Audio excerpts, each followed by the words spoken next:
በሰሞኑን እጅግ በጣም በከፍተኛው ጭማሪ ያደረገ የሚገኘው የጥቁር ገበያ ወይም ደግሞ የሐዋላ ምንዛሬ እነሆ በዛሬው ዕለት ጨምሯል ወይስ ቀንሷል የሚለው መረጃ በዚህ ቪዲዮአችን አንድ በአንድ አብረን እንቃኛለን። በተጨማሪም የባንኮች ምንዛሬ ዋጋ ተመን ዕለት በዕለት ቀን በቀን እየጨመረ ይገኛል። እናም በዛሬው ዕለት የባንኮች ምንዛሬ ዋጋ ተመን ከምን ደርሷል በዚህ ቪዲዮአችን አንድ በአንድ አብረን እንቃኛለን። ሰላም ጤና ይስጥልን ክቡራትና ክቡራን አድማጭ ተመልካቾቻችን እንደምን አላችሁ እንደምን ቆይታችኋል? ዛሬ ነሐሴ 1 2018 ያለውን የጥቁር ገበያ ሐዋላ ምንዛሬና የባንኮችን የምንዛሬ ዋጋ ተመን እንደዚሁም የግል ምንዛሬ ቢሮዎች በአሁኑ ሰዓት ላይ በስንት ይገዙ ነው በስንት ይሸጡ ነው የሚለው መረጃ በዚህ ቪዲዮአችን አንድ በአንድ አብረን እንቃኛለን። ቤተሰቦች በዛሬው ዕለት በጥቁር ገበያ ወይም ደግሞ በሐዋላ ምንዛሬ የ14 ሀገራቶችን የምንዛሬ ዋጋ ተመን በተጨማሪም በባንኮች ደረጃ ደግሞ የ6 ባንኮችን የምንዛሬ ዋጋ ተመን ከ6 ባንኮች አሪፍ ምንዛሬ የምንዛሬ የሚገኘው ባንክ የትኛው ባንክ ነው የሚለው መረጃ በዚህ ቪዲዮአችን አንድ በአንድ አብረን እንቃኛለን። በተጨማሪም በግል ምንዛሬ ቢሮዎች የ6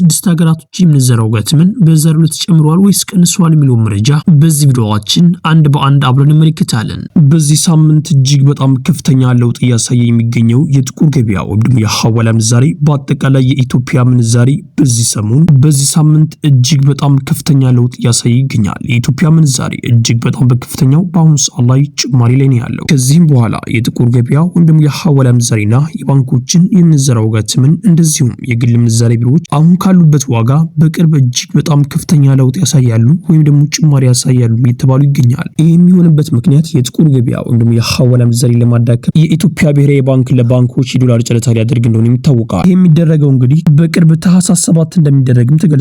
ይሄ የዶላር ጨረታ በሚደረግበት ሰዓት አማካኝ ዋጋው ከ154 ብር በላይ ከሆነ የጥቁር ገበያ ወይም ደግሞ የሐዋላ ምንዛሬና እንደዚሁም የባንኮች የምንዛሬ ዋጋ ተመን የግል ምንዛሬ ቢሮዎችም እንደዚሁ በከፍተኛው ጭማሪ ማድረጋቸው የማይቀርም ተብሏል። ቤተሰቦች በአጠቃላይ በሰሞኑ እንግዲህ ምን እንደሚከሰት እስካለን ድረስ አብረን እንቃኘዋለን። ቤተሰቦች አብዛኛውን ጊዜ እንደምናደርገው በኮሜንት ላይ የምትጠይቁ ጥያቄዎችን መልሰጣለን። እናም በዛሬው ዕለት ምን ያህል ኮሜንቶች አሉ ምን ያህል ኮሜንቶችንስ መልሳለን አንድ በአንድ በዚህ ቪዲዮአችን አብረን እንቃኘዋለን። የመጀመሪያውም ኮሜንት እንደዚህ ይላል። በባለፈው ከሳዑዲ ወደ ኦሮሚያ ባንክ ገንዘብ ልኬ እስካሁን ድረስ አልገባልኝም 18 ቀን ሆኖ ያለ ነበረ።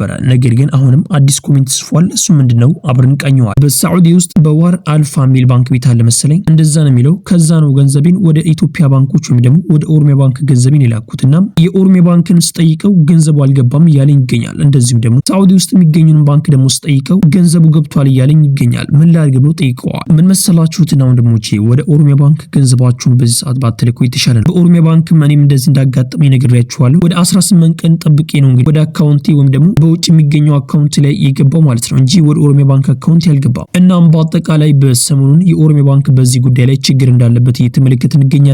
ቤተሰቡ ወንድማችንም አንተ ማድረግ ያለበት የኦሮሚያ ባንክን በደንብ አድርገህ አናግራቸው። እንደዚህ አይነት ነገር ሲነገራቸው አብዛኛው ጊዜ ፊት አይሰጡም፣ ማለትም በፍጥነት አያስተናግዱም። በተደጋጋሚ የደወልክ አየር ላይ እንደቀረ ተመልከቱልኝ እያልክ ብትነግራቸው በጣም የተሻለ ይመስለኛል። ሁለተኛ ደግሞ ማድረግ ያለብህ ከሳዑዲ ገንዘቡን ስትልከው ደረሰኝ አለ አይደለ? ያንን ደረሰኝ በስክሪንሾት አድርገህ ብታሳያቸው የተሻለ ነው፣ በደንብ አድርገው እንዲያምኑ ማለት ነው። አብዛኛው ጊዜ አጭበርባሪዎች መስሏቸዋል እንደዚህ የሚሏቸው። እናም ወንድማችን አብሽር ገንዘብ ይላካል። ያው ቢቆይም ገንዘቡ መላኩ ማይቀር። ቤተሰቦች ልነግራችሁ የምፈልገው ግን እንደዚሁ ለአንተም ልነግርህ የምፈልገው እንደኔ ሪኮመንድ ማድረጋችሁ ወይም ደግሞ ከዚህ በኋላ ከሳዑዲም ሆነ ከዱባይም ከተለያዩ ሀገራት ሆናችሁ ወይም ደግሞ ከአሜሪካም ቢሆን ለራሱ ገንዘባችሁን ወደ ኢትዮጵያ ባንኮች ለመላክ ካሰባችሁ ብትጠቀሟቸው በጣም አሪፍ ባንኮች ናቸው ብዬ የማስበው የኢትዮጵያ ንግድ ባንክ፣ የዳሽን ባንክ እንደዚሁም ደግሞ የአቢሲኒያ ባንክ። በእነዚህ በሶስት ባንኮች ብቻ ገንዘባችሁን ብትልኩ በጣም የተሻለ ነው። በጣም ብዙ ግለሰቦች በእነዚህ ባንኮች ገንዘባቸውን ይልካሉ። እስካሁን ድረስ ምንም አይነት ቅሬታ ተመልክተን አናውቅም። ነገር ግን በኦሮሚያ ባንክ ባለፈው እኔም ልኬ ነበረ ወደ 18 ቀን ጠብቄ ነው እንግዲህ ወደ አካውንቴ ተመልሶ የገባው በውጭ ሀገር የሚገኘው አካውንቴ ላይ ማለት ነው። እናም እህትና ወንድሞቻችን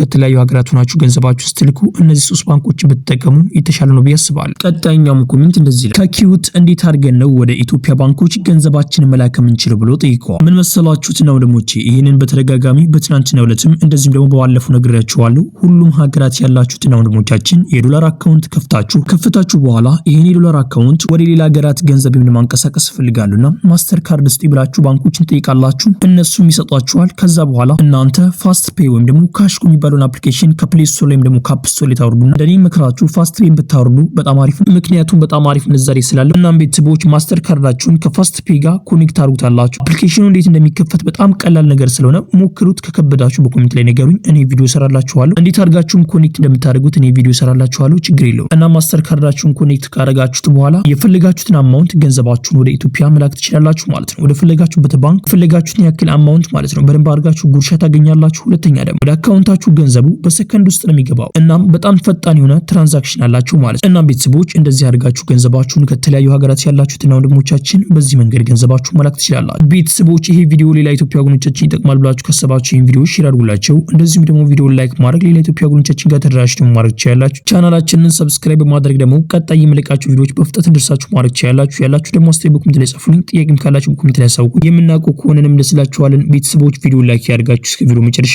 አብራችሁን ቆዩ። በቅድሚያም የምናገኘው አንድ የአሜሪካን ዶላር በአሁኑ ሰዓት ላይ በጥቁር ገበያ ሐዋላም ዛሬም እየተመነዘረበት ያለው ዋጋ 181 ብር ከ12 ሳንቲም እየተመነዘረ ሲሆን 100 የአሜሪካን ዶላሮች ደግሞ 18112 ብር በኢትዮጵያ በጥቁር ገበያ ሐዋላም ዛሬም በዛሬው ዕለት ሲመነዘር ይውላል። የአሜሪካን ዶላርን በአሁኑ ሰዓት ላይ በከፍተኛ ዋጋ ይዘው የሚገኘው ባንክ የአምሃራ ባንክ ነው። የአምሃራ ባንክ አንድ የአሜሪካን ዶላር በአሁኑ ሰዓት ላይ ገዛበት ያለው ዋጋ 152 ብር ከ50 ሳንቲም እየተገዛ ሲሆን የተሸጠበት ያለው ዋጋ ደግሞ 155 ብር ከ56 ሳንቲም እነሱ ይሸጣል። የኢትዮጵያ ንግድ ባንክ አንድ የአሜሪካን ዶላር በአሁኑ ሰዓት ላይ ገዛበት ያለው ዋጋ 151 ብር ከ60 ሳንቲም ይገዛ ሲሆን የተሸጠበት ያለው ዋጋ ደግሞ 154 ብር ከ64 ሳንቲም እነሱ ይሸጣሉ። የግል ምንዛሬ ቢሮዎች በአሁኑ ሰዓት ላይ አንድ የአሜሪካን ዶላር እየገዙበት ያለው ዋጋ 174 ብር ከ95 ሳንቲም ይገዙ ሲሆን የተሸጡበት ያለው ዋጋ ደግሞ 178 ብር ከ44 ሳንቲም እነሱ ይሸጣሉ። በቀጣይ የምናገኘው አንድ ዩሮ በአሁኑ ሰዓት ላይ በጥቁር ገበያ ሐዋላም ዛሬም እየተመነዘረበት ያለው ዋጋ 211 ብር ከ53 ሳንቲም እየተመነዘረ ሲሆን 100 ዩሮዎች ደግሞ 21153 ብር በኢትዮጵያ በጥቁር ገበያ ሐዋላም ዛሬም በዛሬው ዕለት ሲመነዘር ይውላል። ዩሮን በአሁኑ ሰዓት ላይ በከፍተኛ ዋጋ ይዞ የሚገኘው ባንክ የአምሃራ ባንክ ነው። የአምሃራ ባንክ አንድ ዩሮ የገዛበት ያለው ዋጋ 177 ብር ከ70 ሳንቲም የተገዛ ሲሆን የተሸጠበት ያለው ዋጋ ደግሞ 181 ብር ከ25 ሳንቲም እነሱ ይሸጣል። በቀጣይ የምናገኘው አንድ የስዊስ ፍራንክ በአሁኑ ሰዓት ላይ በጥቁር ገበያ ሐዋላም ዛሬም እየተመነዘረበት ያለው ዋጋ 224 ብር ከ79 ሳንቲም እየተመነዘረ ሲሆን የስዊስ ፍራንኮች ደግሞ 22479 ብር በኢትዮጵያ በጥቁር ገበያ ሐዋላም ዛሬም በዛሬው ዕለት ሲመነዘር ይውላል። የስዊስ ፍራንክን በአሁኑ ሰዓት ላይ በከፍተኛ ዋጋ ይዞ የሚገኘው ባንክ የኦሮሚያ ባንክ ነው። የኦሮሚያ ባንክ አንድ የስዊስ ፍራንክ በአሁኑ ሰዓት ላይ የገዛበት ያለው ዋጋ 190 ብር ከ26 ሳንቲም ይገዛ ሲሆን የሸጠበት ያለው ዋጋ ደግሞ 194 ብር ከ07 ሳንቲም እነሱ ይሸጣሉ። በቀጣይ የምናገኘው አንድ የካናዳ ዶላር በአሁኑ ሰዓት ላይ በጥቁር ገበያ ሐዋላም ዛሬም እየተመነዘረበት ያለው ዋጋ 130 ብር ከ96 ሳንቲም እየተመነዘረ ሲሆን 100 የካናዳ ዶላሮች ደግሞ 13096 ብር በኢትዮጵያ ብር በጥቁር ገበያ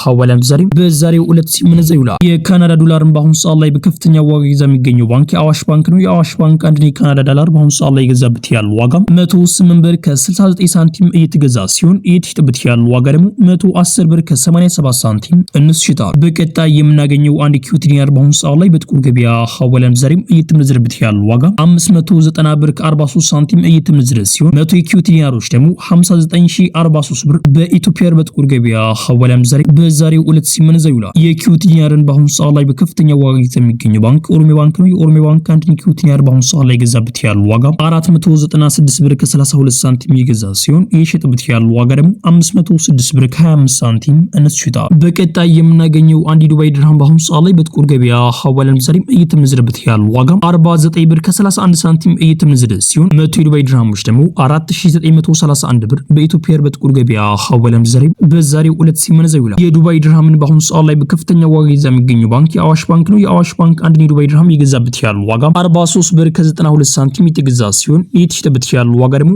44 ብር ከ80 ሳንቲም እነሱ ይሸጣል። የኢትዮጵያ ንግድ ባንክ አንድ የዱባይ ድርሃም የገዛበት ያለው ዋጋ 41 ብር ከ28 ሳንቲም የተገዛ ሲሆን የተሸጠበት ያለው ዋጋ ደግሞ 42 ብር ከ10 ሳንቲም እነሱ ይሸጣል። የግል ምንዛሬ ቢሮዎች በአሁኑ ሰዓት ላይ አንድ የዱባይ ድርሃም የገዙበት ያለው ዋጋ 45 ብር ከ85 ሳንቲም የተገዛ ሲሆን የተሸጠበት ያለው ዋጋ ደግሞ 46 ብር ከ76 ሳንቲም እነሱ ይሸጣል። በቀጣይ የምናገኘው አንድ ሳዑዲ ሪያል በአሁኑ ሰዓት ላይ በጥቁር ገበያ ሐዋላም ዛሬም እየተመነዘረበት ያለው ዋጋ 48 ብር ከ26 ሳንቲም እየተመነዘረ ሲሆን 100 የሳዑዲ ሪያሎች ደግሞ 4826 ብር በኢትዮጵያ በጥቁር ገበያ ሐዋላም ዛሬም በዛሬው ዕለት ሲመነዘር ይውላል። የሳዑዲ ሪያልን በአሁኑ ሰዓት ላይ በከፍተኛ ዋጋ ይዞ የሚገኘው ባንክ የአዋሽ ባንክ ነው። የአዋሽ ባንክ አንድ የሳዑዲ ሪያል በአሁኑ ሰዓት ላይ የገዛበት ያለው ዋጋ 42 ብር ከ98 ሳንቲም እየተገዛ ሲሆን የተሸጠበት ያለው ዋጋ ደግሞ 43 ብር ከ84 ሳንቲም እነሱ ይሸጣሉ። የኢትዮጵያ ንግድ ባንክ አንድ የሳዑዲ ሪያል እየገዛበት ያለው ዋጋ 40 ብር ከ40 ሳንቲም እየተገዛ ሲሆን የተሸጠበት ያለው ዋጋ ደግሞ 41 ብር ከ21 ሳንቲም እነሱ ይሸጣሉ።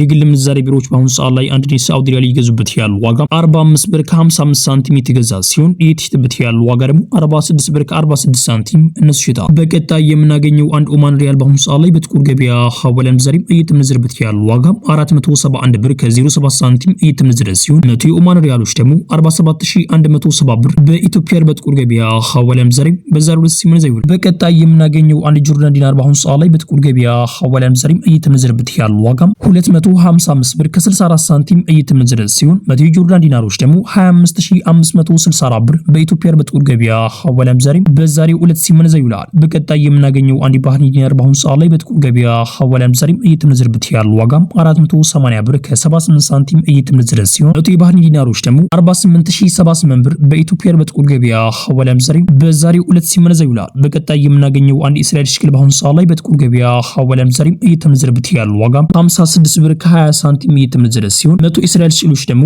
5620 ብር በኢትዮጵያ በጥቁር ገበያ ሐዋላ ምንዛሬ በዛሬው ዕለት ሲመነዘር ይውላል። ቤተሰቦች የዛሬው ምንዛሬ መረጃ ይህን ምስል በረ ቤተሰቦች ቪዲዮ ላይክ ማድረጋችሁን አዘነጉ። ያላችሁን ደግሞ አስተያየት በኮሜንት ላይ ጻፉልኝ። ጥያቄም ካላችሁ በኮሜንት ላይ አሳውቁኝ። ኢንሻአላህ በቀጣይ ቪዲዮ እስከምንገናኝ ቸር ቆዩልኝ።